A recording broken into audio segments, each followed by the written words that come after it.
Mr. President, friends, we are very honored to welcome you among us and to welcome here a personality who plays a critical role in the geopolitical context at this particular moment.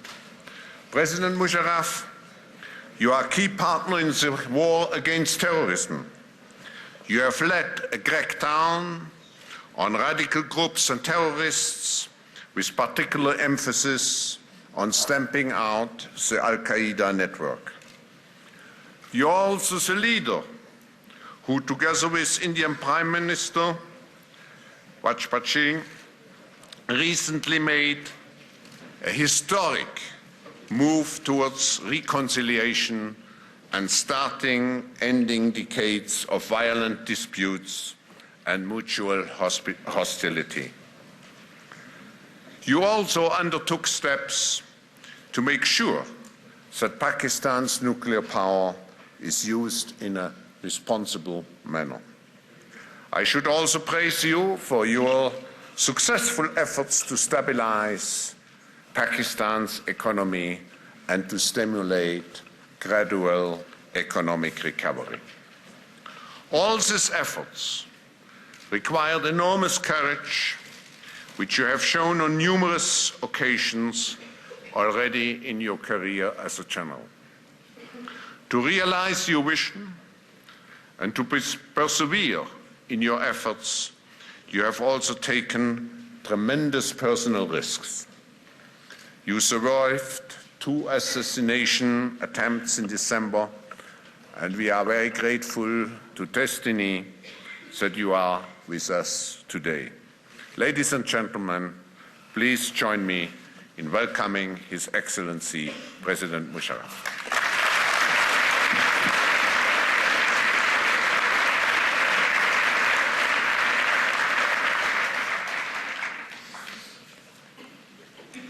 Bismillah ar-Rahman ar-Rahim.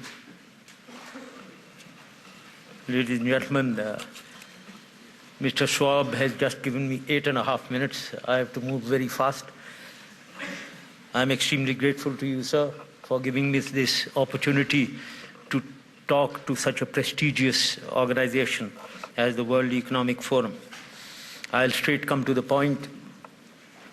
I'll make my few words that I would like to convey to you, and then would be open to any question answers. Ladies and gentlemen, the end of the Cold War, we thought, will usher in an era of peace and stability, but unfortunately that was not to be. The issues, the disputes of Palestine and Kashmir continued as festering wounds and heightening the Islamic sentiments around the world. Then this was followed by the terrorist attack on 9/11 and the operations in Afghanistan, which further exacerbated the situation internationally. And then finally, we landed up with the operation in Iraq, which further complicated the already very tense situation in which the Muslim world found itself in. The unfortunate part of whatever was happening around the world was that all the political disputes going on around the world involved Muslims. And all Muslims were seeing on their TV screens all that was happening to their brothers and sisters around the world. As a result of this, I would like to give out what kind of an environment got created in the Muslim world. Firstly, in the masses of the Muslims, I would say. Firstly, it led to a deep feeling of injustice, of abandonment, of hopelessness, of powerlessness, and of a sense of deprivation that started prevailing in the masses. The fallout of this was resignation and desperation. Over and above all this, when we combine it with the poverty that pervades the Islamic world and the lack of literacy level or the low literacy level, I think this becomes an ideal recipe for extremism. This, in very brief political scenario, led to two very dangerous misperceptions. One in the Muslim world, that was that Islam as a religion was being targeted, and the other in the West, and this was that Islam is a religion of militancy, extremism, terrorism, intolerance, and that Islam negates or is a counter to democracy and modernism. So these were the two dangerous perceptions going around in the world. Within this environment also, the theory of clash of civilization emerged and further complicated the issue. Therefore, ladies and gentlemen, within this turmoil, I would like to say, all around, with focus on the Islamic world, on the Muslim world, the world became a very dangerous place to live in. Now, before giving my strategy of how to deal with this situation, which I call the strategy of enlightened moderation, which I propose as a solution to this malaise, I would like to speak a few words in the defense of my religion, Islam. Firstly, like any religion, Islam preaches peace, moderation, justice, and equality.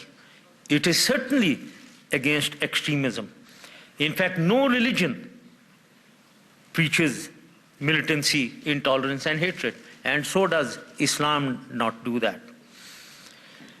Secondly, Islam is not in conflict with democracy, modernism, or secularism. When I say this, Islam is democratic in essence. It believes in human rights, it believes in freedom of speech and expression, it believes in reaching decisions through a process of ijma and ijtihad, a process of consultation. Therefore, it is very democratic. It is not an antithesis to modernism. Islam believes that there should be a continuous review of the thought process in accordance with the time and environment.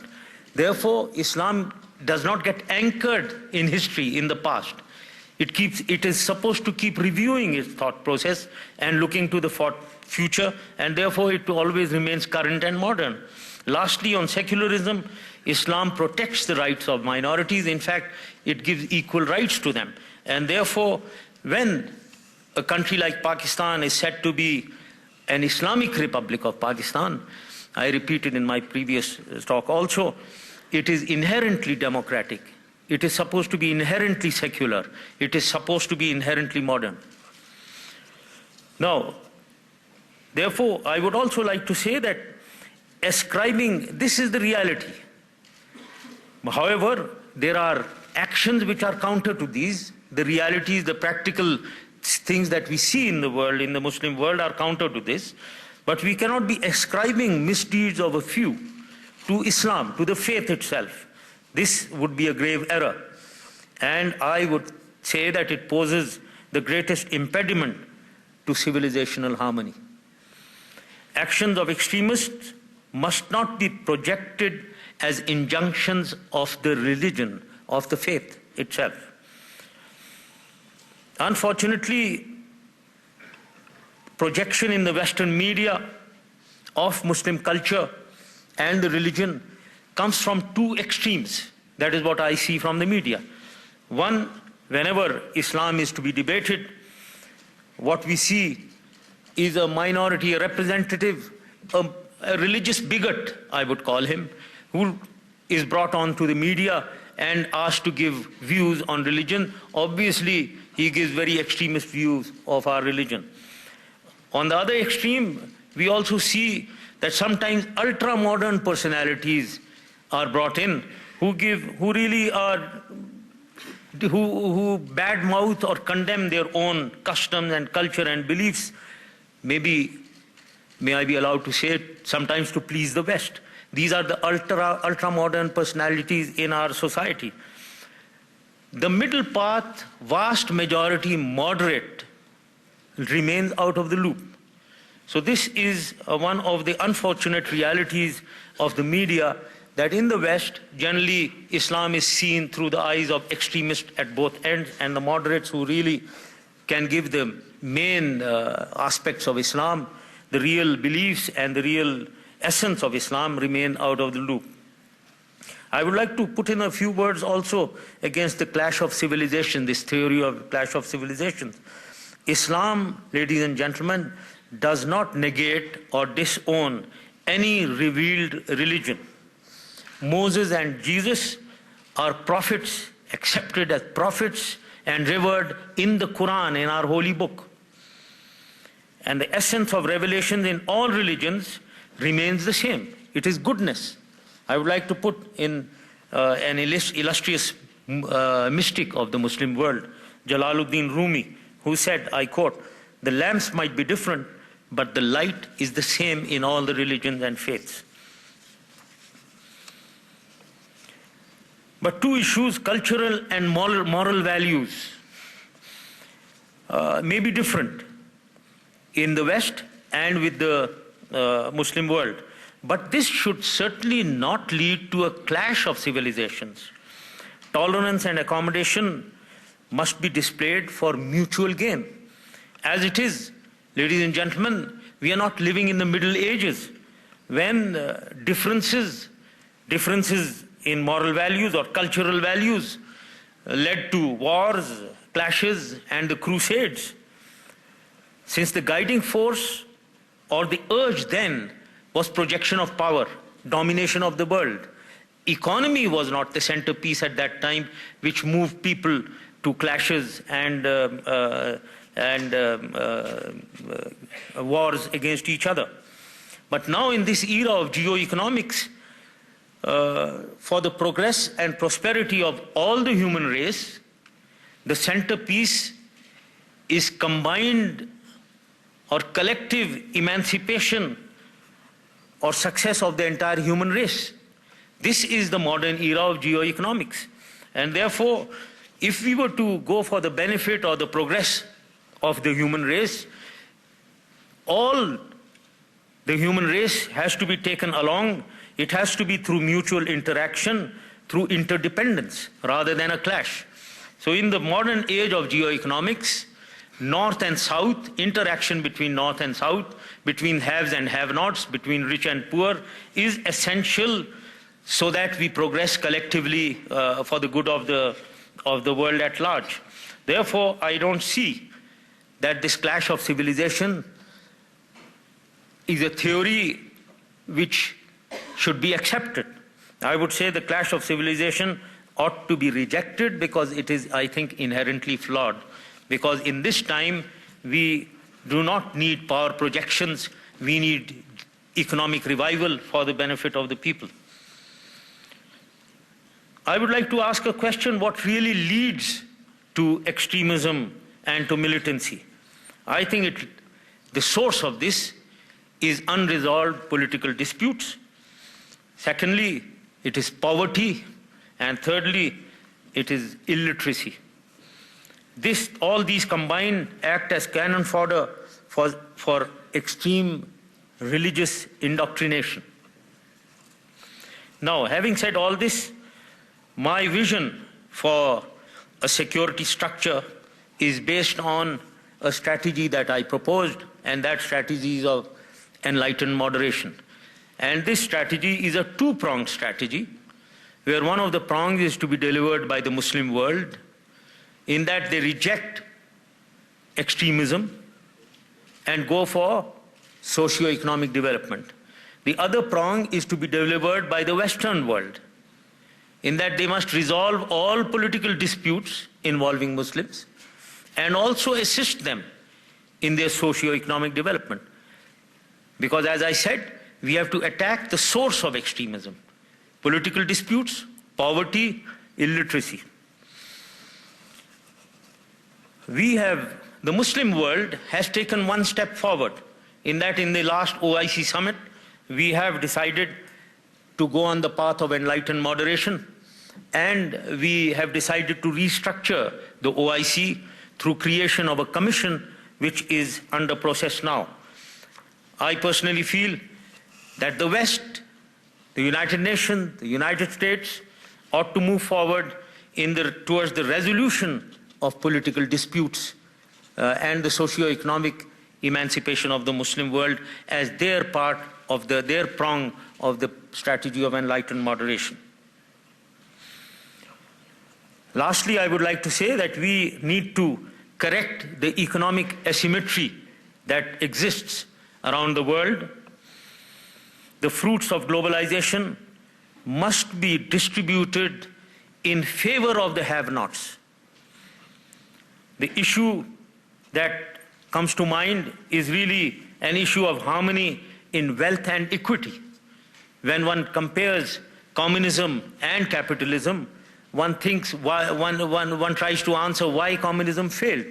Communism probably failed because they did have equity. They did manage equity within their society, but they didn't really succeed in the growth of wealth for themselves. While when we talk of capitalism, wealth is abundant, but I'm afraid equity is lacking. Islam proposes an economic system which harmonizes wealth and equity. I think this has to be done to bring harmony into the world. A word on in our regional context, Pakistan is promoting peace in South Asia. I think we have reached a stage where Pakistan and India together have decided to initiate a composite dialogue for resolution of all disputes, including the dispute of Kashmir. I am very hopeful that with resolve and sincerity, we will move forward on the path of peace, which will usher in a new era of economic emancipation for the people of South Asia. Well, ladies and gentlemen, these were my initial thoughts. I would be open to any questions that you may like to ask. Thank you.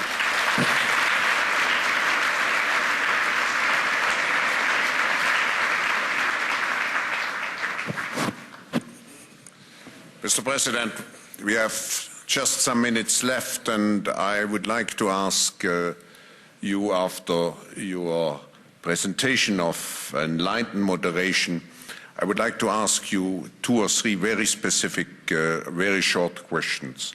The first one, taking up what you just said about the peace, and you yourself said history has been made, but it is the beginning. What do you see as the next concrete step which has to be undertaken? And maybe how optimistic are you that you will succeed together with your Indian colleague really to create sustainable reconciliation? I know it's a long question and we would like to have a very short answer. My optimism is based on the fact that for the first time there is a realization that we need to address all issues, including the issue of Kashmir, to bring peace and harmony into the region. And therefore, this is my hope for the future. Now, the way forward that you're asking is certainly initiation of a composite dialogue, which should include all issues and Kashmir. Kashmir cannot be sidelined. And this has been accepted in the agreement between myself and Prime Minister Vajpayee. So all that I say is, we have now reached a start point. We are at the start point, and we need to, I think this is a very good beginning, and we need to move forward towards an end. And move forward will be, when the dialogue process moves forward, it addresses all issues, including Kashmir. So I'm very hopeful that with sincerity and resolve on both sides, we will address all issues. Mr. President, you have a second neighbor, Afghanistan, and Afghanistan has recently made significant progress towards institution building with the creation of the National Assembly and the drafting of the Constitution. But in your opinion, can a truly stable and democratic Afghanistan evolve without finding Osama bin Laden? Well, I think searching for Osama bin Laden can go on simultaneously with stability and bringing good governance into Afghanistan. I'm sure with the developments that have taken place, a Loe Jirga has been held and a constitution has been approved, and there will be elections in the future. I'm very sure on the political side, Afghanistan is moving definitely towards an era of stability and consolidation. On the military side, operations are going on against Al-Qaeda and Taliban.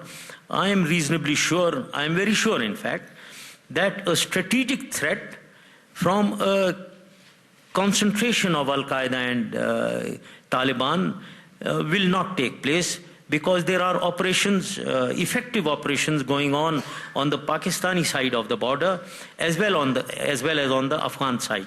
I think time is on our side, and the situation, the military situation, is progressing well.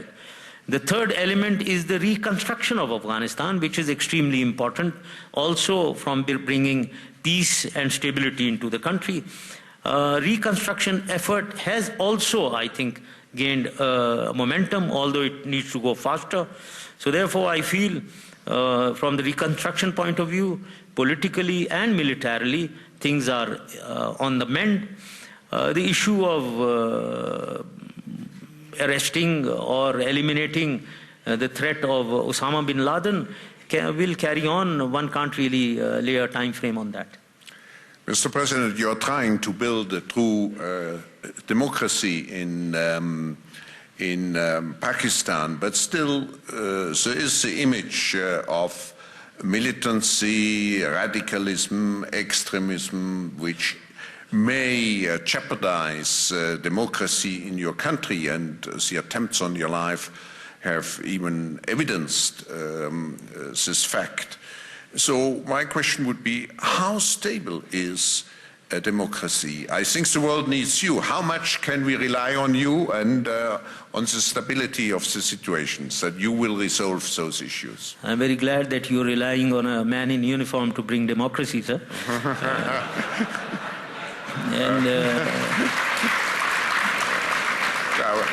We had yesterday President Obasanjo here. You see, you are not the only one.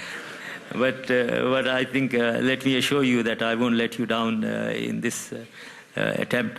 Let me say that religious extremism or sectarian extremism in the country does not at all impinge on bringing of democracy or running a democratic government.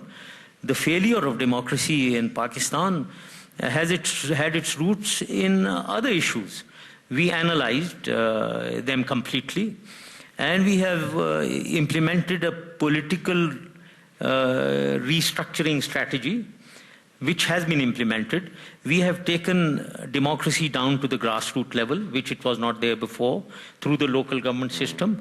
And we have introduced a system of checks and balances on top at the national level, which was another problem of not having sustainable democracy. With these introductions, I feel that sustainable democracy has been introduced into Pakistan. Irrespective of the actions of sectarian and religious extremists, I don't think democracy will now be derailed with the reforms and restructuring that we have done in the political sphere. A very last question, Mr. President. I refer to your latest actions to make sure that Pakistan nuclear capabilities and knowledge is used in a responsible way. Nevertheless, there are some question marks about possible transfer which happened or which may happen. How much do you feel this, how much can you, let's say, tell the international communities that this issue is under control? Yes, indeed. Let me assure you this gathering that Pakistan is an extremely responsible state. All the nuclear and missile assets, the strategic assets, are under total custodial control. Now, having said that, let me also assure this House that Pakistan government has never and will never proliferate. Now, having said that, yes, there are certain aspersions on certain scientists of Pakistan, But let me also tell this House, these scientists of Pakistan are not alone. There are aspersions on other scientists of the world, and there is also aspersion on an entire underworld which has been producing equipment for proliferation. So therefore, this needs to be investigated. As far as Pakistan is concerned, we are investigating, carrying out a thorough investigation of any proliferation that may have been done by individuals for their personal financial gains. We will deal with them as anti-state elements. That is my assurance. But having said that, let me guarantee again that Pakistan will not proliferate. Pakistan's nuclear assets are in extremely safe hands, and they will never be allowed to fall into the hands of extremists. Mr. President, instead of summarizing what you told us, I would like to ask you a very short final question. What do you personally consider your biggest challenge now in the next, let's say, 24 months? I think the biggest challenge is sustaining the process of economic revival, first of all, because I think economy is the basis for any development. And second is this issue of sectarian and religious extremism, which must be eliminated from our society. That is what is sapping our energies, and that is what impedes progress, I think. Thank you very much, Mr. President, for your presentation.